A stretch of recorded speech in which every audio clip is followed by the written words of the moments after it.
Okay, let's talk about something huge.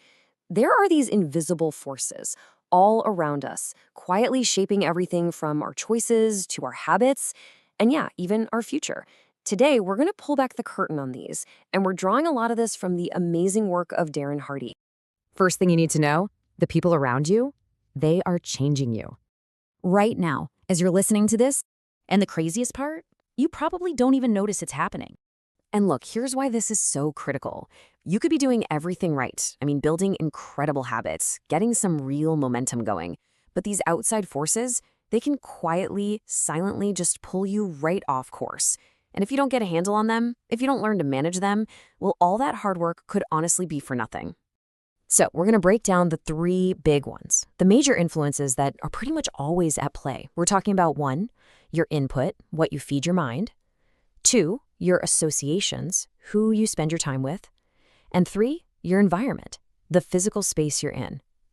Trust me, most people cruise through life never even thinking about these, but they are absolutely running the show behind the scenes.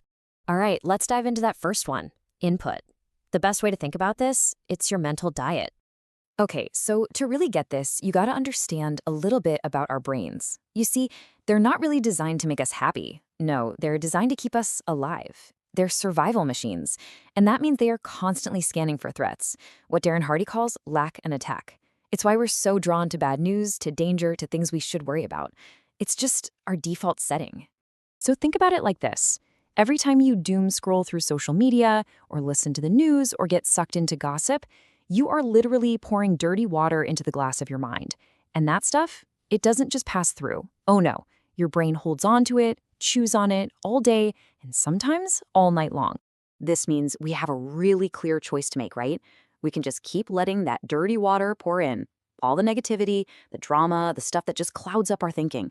Or we can make a conscious effort to flush it out. Replace it with clean water, inspiring audiobooks, podcasts that actually teach you something, educational content, that daily commute, man, that can become your university on wheels. It really boils down to this. And if you remember one thing from this section, make it this. What you feed your mind is exactly what your mind becomes. You have to be the gatekeeper. You're the guardian of what gets in. Okay, that's input. Now let's move on to the second invisible force, which is a huge one. We're talking about your associations, or what you might call your reference group. And I want you to really get ready for this number because it is staggering.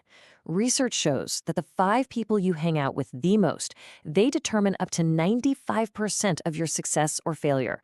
Let me say that again, 95%. Just let that sink in for a second. Why? Because you slowly, and I mean inevitably, become the average of those 5 people. Everything about them, their habits, their attitudes, their health, yeah, even their income level, you're going to drift right toward their average. If your friends complain all the time, guess what? You're probably going to start complaining more. If they eat junk food, chances are, so will you. And this whole process is so subtle. The best way to picture it is like a gentle ocean current. You don't feel it pulling you, not at all. But then you look up and you realize you're miles from shore, miles from where you ever wanted to be. So you have to ask yourself, seriously, who are my 5? Are they a current pulling me toward my goals, or are they dragging me further away? So what do you do about it? Well, you have to become the CEO of your own social circle, and that means being strategic. There are really 3 options. First, dissociation. Sometimes you just have to make a clean break from seriously negative influences. Second, limited association. This is for people you can't totally cut out, so you just consciously limit the time you spend with them. And third, and this is the most powerful one, expanded association. This is where you actively go out and find new people who inspire you, who challenge you, who are playing the game at a higher level. And here's a really cool part about this. Your mentors, they don't even have to be in the same room as you. They don't even have to be alive. Darren Hardy talks about how Jim Rohn was his #1 mentor, but almost all their time together was just Hardy listening to his audio programs over and over. You can literally be mentored by the greatest minds in history just by reading their books or listening to their work. All right, that brings us to our third and final force. And this one is all around you, literally. It's your environment, the physical space you live and work in every single day.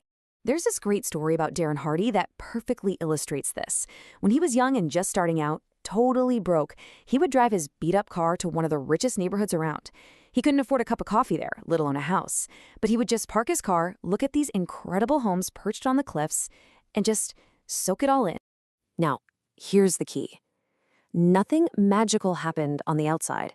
He didn't meet some rich benefactor, he didn't get a secret stock tip, but just being in that environment, it started to change him on the inside. It totally expanded his vision of what was possible. It made his dreams bigger, and man, it gave him the fuel to work so much harder to make them happen. And the punchline to that story? Years later, he actually bought one of those exact homes.